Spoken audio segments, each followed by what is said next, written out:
I said it without thinking. You're overreacting. And then he said, wait. No, she said. Then I'm done. It hit me harder than I expected.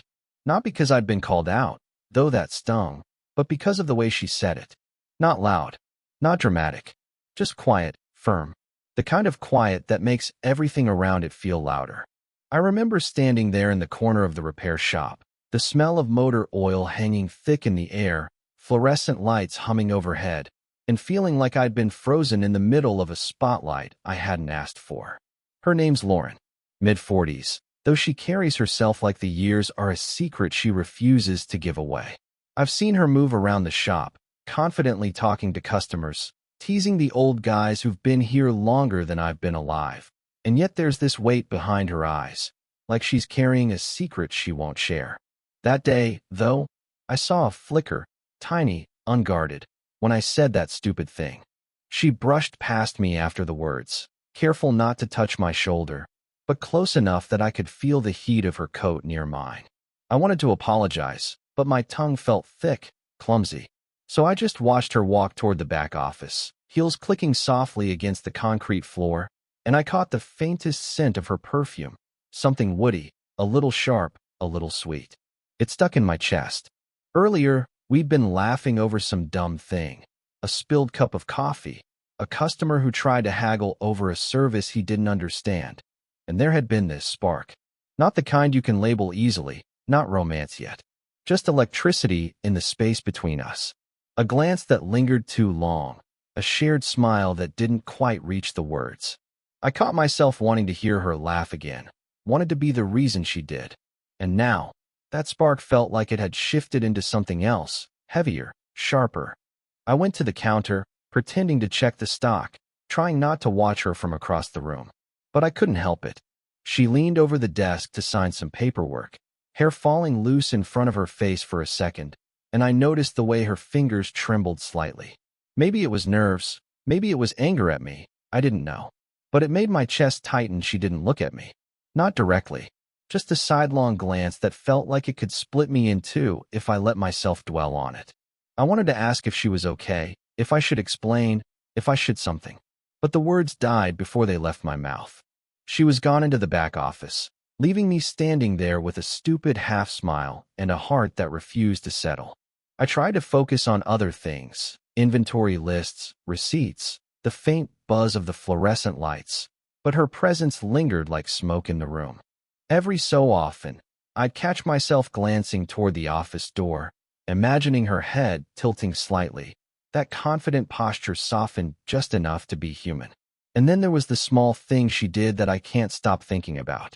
When she passed the counter on her way back from wherever she'd gone, she didn't speak, didn't look at me directly, but she left a pen on the desk, just for me. Nothing else. Just the pen. A gesture that was almost nothing, and yet, in that moment, it said everything. I picked it up, ran my thumb over the smooth metal, and wondered if she even realized what she'd done. I'm not sure I'll ever get over it. It was quieter than usual in the shop that afternoon, the hum of the fluorescent lights blending with the low whir of a fan. I was supposed to be organizing parts, but my eyes kept drifting toward her. Lauren was crouched near the engine of a car she'd promised she could fix by day's end, sleeves rolled up just past her elbows, the faintest crease between her brows as she worked. "Need a hand?" I asked, trying to sound casual. She glanced up, and for a moment, something passed in her expression, hesitation, maybe irritation, but it softened almost instantly. "If you're sure you know what you're doing," she said, her voice steady, though a little clipped. I knelt beside her, careful not to crowd her space. Her hands moved deftly, greasy but precise. I noticed the way her fingers flexed, small scars along the knuckles, the careful way she wiped her hands on a rag before touching anything else. She didn't talk much, mostly muttering under her breath, but every so often, I caught a sigh or a tiny laugh at something only she seemed to notice. We worked in silence for a while, and I realized how much I liked watching her like this. The focus, the small movements, the way she seemed larger than the room but contained in a fragile, almost private way. I wanted to reach out, but I didn't. I didn't know if it was welcome. Finally, she paused, straightening up, and leaned against the car. Her shirt was damp with sweat, strands of hair sticking to her forehead. I could see the faint line of fatigue around her eyes. She looked tired, not just physically, vulnerable. "You've been at this all morning," I said softly, trying not to sound patronizing. "Take a break." She shook her head quickly, then exhaled. I can't afford to slow down." Her voice faltered for a fraction of a second, and I caught it, the honesty beneath the guarded exterior. Something she wasn't saying, something heavier. I watched her brush a strand of hair behind her ear, and the small gesture felt intimate in a way I couldn't explain. My heart picked up, but I forced myself to stay still, let the moment breathe. "Okay," I said finally, reaching for the wrench she had dropped. She glanced at me again, the corner of her mouth lifting slightly. Not a smile, not exactly, just the barest acknowledgement that she noticed me there. For a second, time seemed to pause. I could see the tension in her shoulders ease a fraction, the small tremor in her hands fade as she exhaled. She didn't say anything, didn't look at me directly, but I felt it, the soft charge in the space between us, quiet, forbidden, and impossible to ignore. I picked up the wrench and handed it to her, our fingers brushing briefly. It was a touch that could have been nothing, but in that charged, unspoken way, it was everything. And just like that, she went back to the engine, focused again, but I couldn't stop noticing the tired set of her jaw, the way her hair fell across her face, the faint laugh that escaped even when she tried to hide it. Something about her pulled at me, and I had no idea if it was meant to.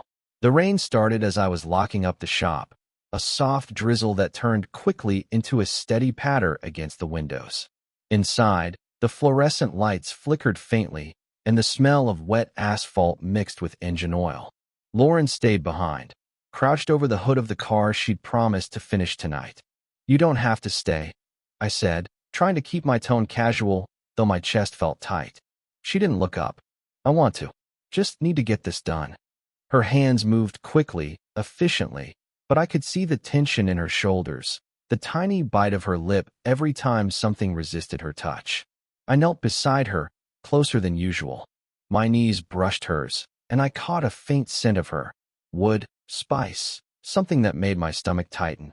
I wanted to say something, anything, but the words lodged themselves in my throat. Instead, I just handed her a wrench, and our fingers brushed briefly. A spark ran through me, subtle but undeniable. We worked like that for a while, side by side, the silence filled with small sounds, the scratch of metal, her soft sighs, the occasional clink of tools. I wanted to ask her about the crease in her forehead, the slight fatigue in her eyes, but I didn't. I knew she'd tell me if she wanted to. Then her phone buzzed on the counter. She glanced at it, and I saw her expression change, something guarded, almost guilty. I caught the name on the screen, and my stomach sank. I wanted to look away, to pretend it wasn't affecting me, but I couldn't. "Do you need to?" I started, but she shook her head. "It's nothing," she said, but the tightness in her jaw betrayed her. She tucked the phone into her pocket and continued working, but the atmosphere had shifted. I could feel it, an invisible line stretching between us, and suddenly the closeness that had felt comfortable felt dangerous. For a moment, our hands hovered near each other over the engine, just a breath apart. I could see her hesitate, the tiniest flicker of uncertainty in her eyes, and my own heart hammered. I wanted to bridge that distance, to reach for her, to confess something I couldn't name, but I stopped. I didn't want to push, didn't want to risk the fragile balance. Outside, the storm rattled the windows, the wind picking up. I watched her brush a strand of hair from her face, the movement so small and effortless it felt like a message meant only for me. I wanted to lean in, wanted to tell her she didn't have to carry everything alone, wanted to see if maybe she felt the same pull I did. But the moment passed as quickly as it arrived. Her hands returned to the engine, my fingers lingered on the wrench, and the tension between us remained. Unspoken, unresolved. I stayed still, trying to act like it was just work, just routine, just another rainy night. But I couldn't stop thinking about the way she'd hesitated, the way her eyes had met mine for a fraction of a second before she looked away. Something almost happened, but it didn't. And maybe that was worse than anything else. The shop was empty except for us, the hum of the fluorescent lights echoing in the silence. The rain had slowed to a drizzle outside, streaks sliding down the windows like time itself was leaking away. We'd both been quiet for what felt like hours, pretending to organize tools, but really just existing in the same room, orbiting something neither of us could name. I started, then stopped. Words always felt too clumsy around her. She didn't look at me, her hands resting on the counter, fingers tracing the edge absent-mindedly. Finally, she spoke. "Do you ever wonder what this is?" Her voice was soft, almost fragile, the kind of voice that could shatter a person if you leaned in too close. I froze. My stomach twisted. "What do you mean?" I asked, even though I already knew. She let out a shaky breath. "I mean us. This, whatever it is between us. I can't pretend it's just normal." Her eyes finally met mine, and for a moment I saw all the layers. Confidence, fear, exhaustion, something vulnerable I hadn't seen before. It was terrifying and magnetic all at once. I faltered. I wanted to say everything, to tell her how I felt, but the words scattered in my mind. Instead, I just leaned against the counter, silent. I could feel her presence like static in the air, and it was almost unbearable. She didn't move closer. She didn't need to. The tension between us was enough to fill the entire room.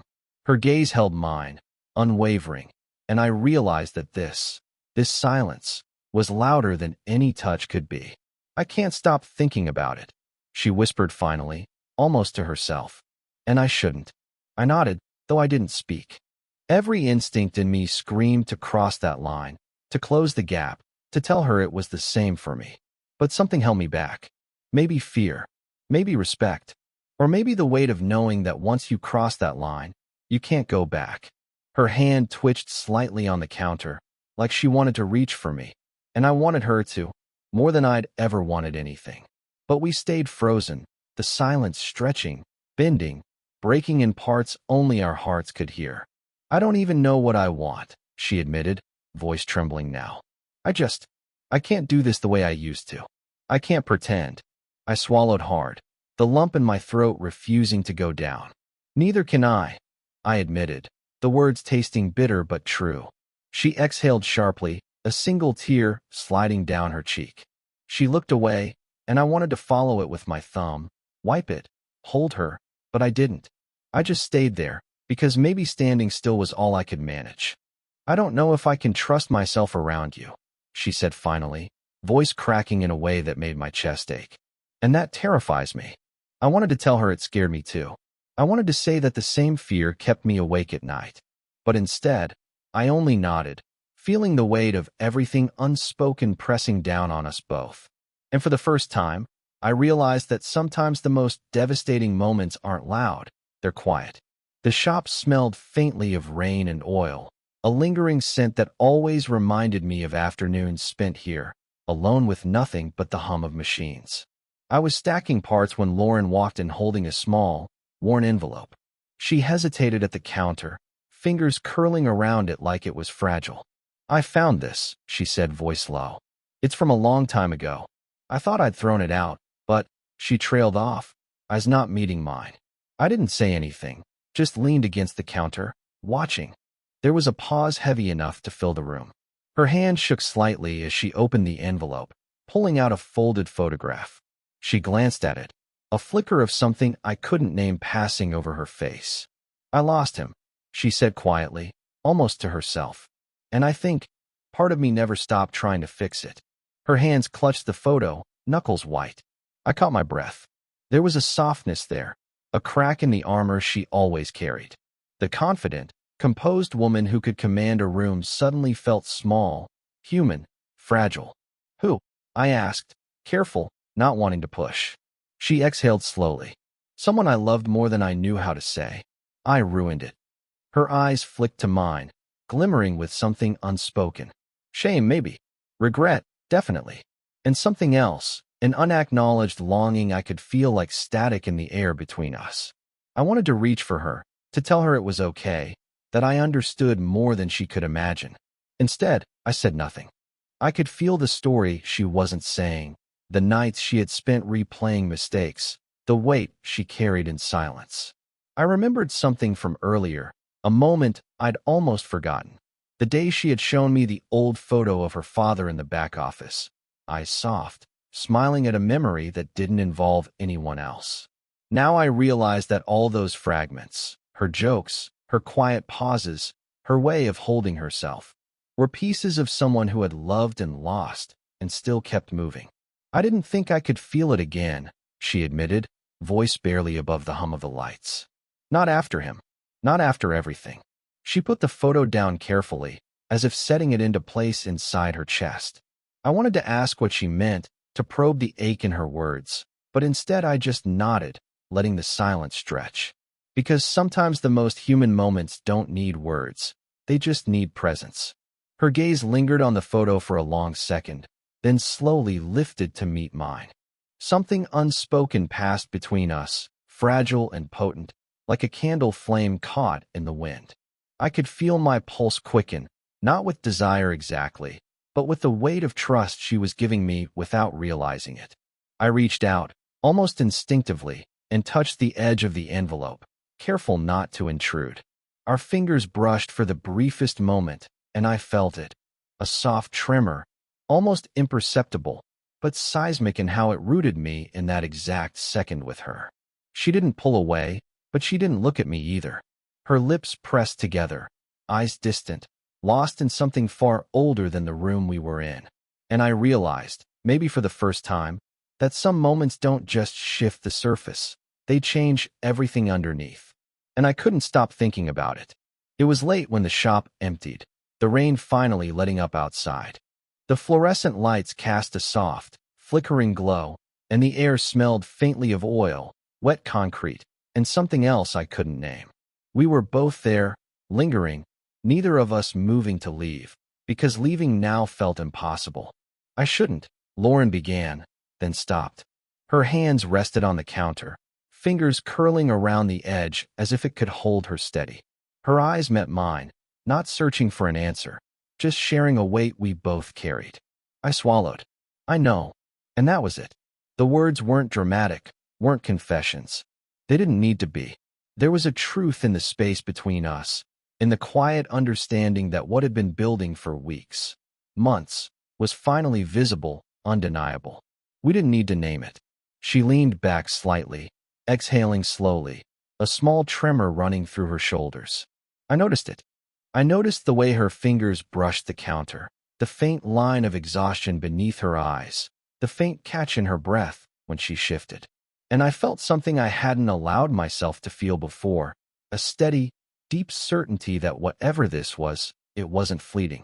We moved closer without planning it, a natural pull neither of us resisted. I set my hand on the counter near hers, close enough for the warmth to seep through the small gap. She didn't move away. Instead, her hand twitched almost imperceptibly toward mine, and I let my fingers brush hers. Just a touch. Soft. Careful. Electric in its simplicity. The rest of the world, cars, tools, rain, hours, fell away. We didn't speak. There was nothing to say. Everything had already been said in glances, hesitations, the shared weight of unspoken words. She leaned slightly, just enough for our shoulders to touch, and I felt her exhale soften against the quiet hum of the shop lights. A single moment, ordinary to anyone else, but to me it felt monumental. A handshake of our mutual understanding, our restraint giving way to the inevitability we had both sensed for so long. I think. This is okay, she murmured finally, not a declaration, just a gentle acknowledgement of what had already been decided by proximity, patience, and the slow burn of months of unspoken tension. I nodded. Yeah, I think it is. No grand gestures. No promises. No overblown confessions. Just the quiet, earned intimacy of two people finally admitting that they belonged, at least for now, in the same space. Our fingers lingered together for a heartbeat longer, and I noticed the way her thumb brushed against mine, a tiny reassurance that said more than any words could. She shifted slightly, resting her forehead near the counter, not leaning on me, not pulling away, just present, human, open. And I realized that sometimes love doesn't arrive in fireworks or dramatic moments. Sometimes it arrives in quiet touches, shared silences, the soft certainty that comes from surviving past hurts, mistakes, and hesitation, and still choosing to be there.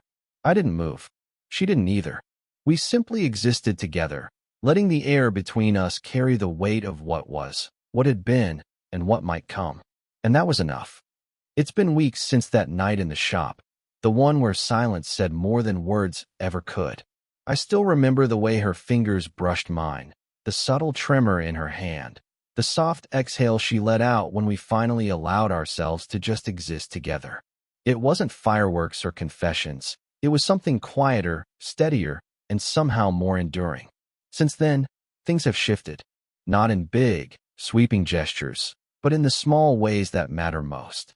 She laughs more easily now, letting the edge of caution soften just enough that I can glimpse the person she's been hiding from the world and from herself. And I've learned to listen, really listen, to the pauses in her sentences, the things she doesn't say out loud but can't hide from me. I think that's what changed in me too.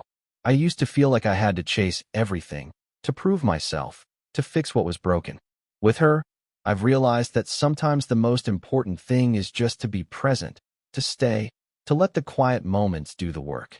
Love doesn't have to announce itself with fanfare. It can live in a glance, a touch, a shared cup of coffee at the end of a long day. We're still imperfect. We argue, we misunderstand, and there are still moments where the weight of our pasts presses against the present. But there's also an ease now, a trust, a gentle recognition that we don't have to rush. We just have to be together when it counts. Sometimes, when I watch her from across the room, I catch a flicker of that old guardedness, the sharpness she used to carry. But then she looks at me, really looks, and I see her whole, strong, weary, alive, and I know that this, whatever it is between us, is worth the wait, worth the uncertainty, worth every quiet, slow burn moment that led us here. And maybe that's what I've learned most. Love isn't a dramatic revelation. It isn't a single perfect confession. It's the accumulation of small gestures, shared silences, and the courage to show up even when it scares you. It's in the afterglow of moments you thought were ordinary, only to realize later that they were extraordinary all along. I still think about that night sometimes, the one where nothing exploded and everything shifted. And when I do, I feel a strange kind of warmth, a soft certainty that we're still writing the story in the spaces between words, in the quiet presence we've chosen to give each other. If this story made you feel something, let me know in the comments. Would you want more stories like this?